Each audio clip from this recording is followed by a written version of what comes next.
some way, I'm in a different multiple universe, one of those other universes. If I keep doing that, if you're sick, and you keep having those synchronicities and those coincidences and those opportunities, sooner or later you'll be in the reality that you want. Hello, and welcome to the Pacific Channel, where you learn about the law of attraction, how to manifest anything you want, meditation, and more. In this video, Dr. Joe Dispenza talks about love relationships and how to attract the perfect person into your life. Basically, what he will explain is that you must become the person you want to attract. That's how the law of attraction works. You attract who you are. So what he has people do is to write down everything that they want in a partner. And then all you have to do is to become that person. Let's listen to Dr. Joe explain it. And I started thinking about, well, is there a chemical? Is there something in red wine that could make us happy? And so we created an artificial stomach. We put all the digestive juices in there, hydrochloric acid, trypsin, chymotrypsin, pepsin, pepsinogen, and we purged the system with a noble gas, an argon gas, an inert gas, so that the digestive process could be anaerobic. And then we hooked it up to an analyzer that could measure the wavelengths of all the gases that were being produced from that digestive process. We brought the system up to body temperature, and we started, trapping the vapor, and we found that we were producing from one glass of red wine. We pour a glass of red wine in there, about 40 parts per million of this particular molecule called nitric oxide. And nitric oxide is one molecule of nitrogen, one molecule of oxygen, and it's a very permeable chemical, and it's involved in a lot of chemical reactions in the body. But nitric oxide signals another chemical called endothelial-derived relaxin factor, and that's what causes the arteries in your heart and lungs to begin to swell, begin to dilate. And so in a sense, wine opens your heart. And when it opens your heart, then as more blood flow moves in there, and when that area is engorged with blood, it's engorged with energy. And for some reason, when that happens, people tend to be more loving, they tend to be more creative, they tend to be more giving, they tend to be more patient, more present, and then of course the heart sends energy to the brain. If the nitric oxide makes it to the brain, it creates plasticity in the circuitry in the brain. So now you have circuits that are actually loosening up their connections. And when they start loosening up their hardwired connections, they can reconnect in different ways. So it's just kind of interesting that I wouldn't recommend drinking wine before your meditation. But I do, for me personally, it's a great way for me to have a glass of wine and really think about what I know. And think about what I learned, or think about what I believe and what I don't believe, and at what point do I stop believing in these principles. So for me, it's a great way to loosen up, to contemplate everything that I do know. And so it creates plasticity, it increases blood flow to the heart, which of course changes how the brain moves into more creative states. And it's just something that I spent a little time studying and researching.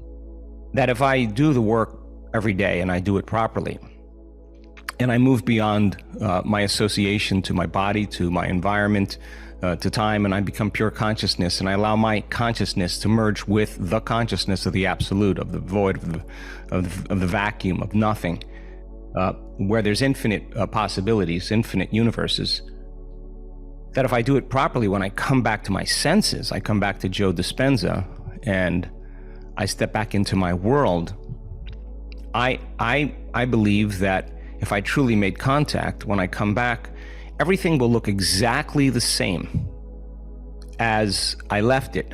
I've only moved maybe one or two of those realities over. But if there's a synchronicity, if there's a coincidence, if there's a new opportunity, if something begins to unfold in my reality that's novel, that's new, that's different, I know that I'm in that reality, and seamlessly, in some way, I'm in a different multiple universe, one of those other universes. If I keep doing that, if you're sick, if you're looking to change your career, if you're looking for a relationship, I don't care what it is, if you keep practicing moving through those different universes, those different realities and create, and you keep having those synchronicities and those coincidences and those opportunities, sooner or later you'll be in the reality that you want. Now, that's three-dimensional world. You get really good at being relaxed in your heart and awake in your brain, and you have a transcendental moment that's truly profound. The interaction with that energy and frequency is changing the neurological structure in your brain, because that information is causing the brain to have an experience. Experience enriches circuitry. So now you're laying down circuits in your brain by your interaction with the field, and that 99% of reality that you don't know anything about, you included, you're in that 99%. And somehow you remember what you forgot, that you're connected, that you're whole. That's what the interaction does. And we come back to our world, and now we have a broader perspective, a greater perception of what we couldn't see before, because the brain wasn't wired to perceive it. Get really, really good at that by interacting with it. And all of a sudden, you're going to perceive a whole lot more of reality with your eyes open. Now, I say, and I practice this, that if you have that transcendental moment and you have that heightened experience where your senses are heightened, your awareness of everything is heightened, you get really good at this, and you can do it with your eyes open, you should have a profound level of awareness of things that you couldn't perceive before, but now you can perceive because you're tuned into energy and frequency and you feel connected. That process then goes on forever. It's a never-ending process of discovery.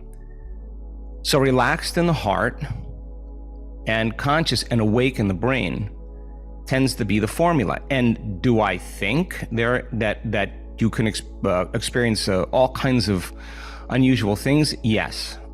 But we're just getting to the point now where we're getting so good at doing it with our eyes closed that we have to practice doing it with our eyes open in our waking day. And to sustain that state for an extended period of time, if the person has an intent, a direction in why they're doing it, and assigns meaning that I want to perceive more of reality, that's why they want the mystical. I mean, that's one of the reasons I want it.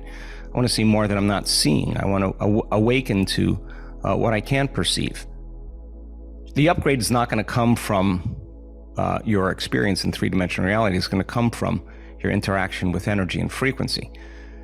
So then I've had moments where I've been so conscious, so present, so awake that everything heightened. Colors, smells, what I was hearing, somehow all my five senses were, everything that was being integrated through my five senses were all connected. It was, and I was seeing color in a way that looked more like light than color. Well, that heightened sense, I think, is what masters experience, that they feel like everything.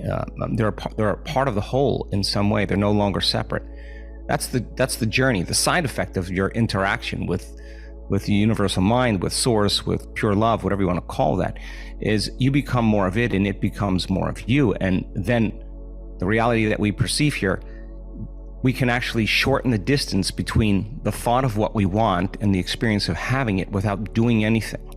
And then you can look at masters in antiquity that were able to heal people with their, on command, that were able to bring something out of nothing, that were able to walk on water, they were able to bring people back from the dead. I mean, this is, it's an extension of a greater level of consciousness, and it starts in the heart, and it really is about synchronizing the heart.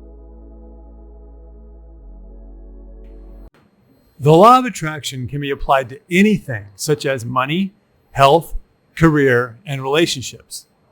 The key to attracting what you want is first to understand the power of your thoughts and feelings. You attract what you think and feel about, whether you want it or not. For example, if you believe that men are dogs, then you'll attract men who are dogs. That's how it works. So if that's how it works, then if you want that dream relationship to come into reality, all you really have to do is first, become that person who you want to manifest. And second, imagine what it would feel like if they were already here. In other words, if you feel lonely, you will only attract more loneliness. If you feel whole, complete, and happy, you then align yourself with attracting the same kind of person into your life, that person who you always wanted. When you do this right, you may get to a point where you feel so good about being single that it doesn't even really matter if the other person comes into your life. But then, as if by magic, that's when they will. That's the law of attraction. That's how it works.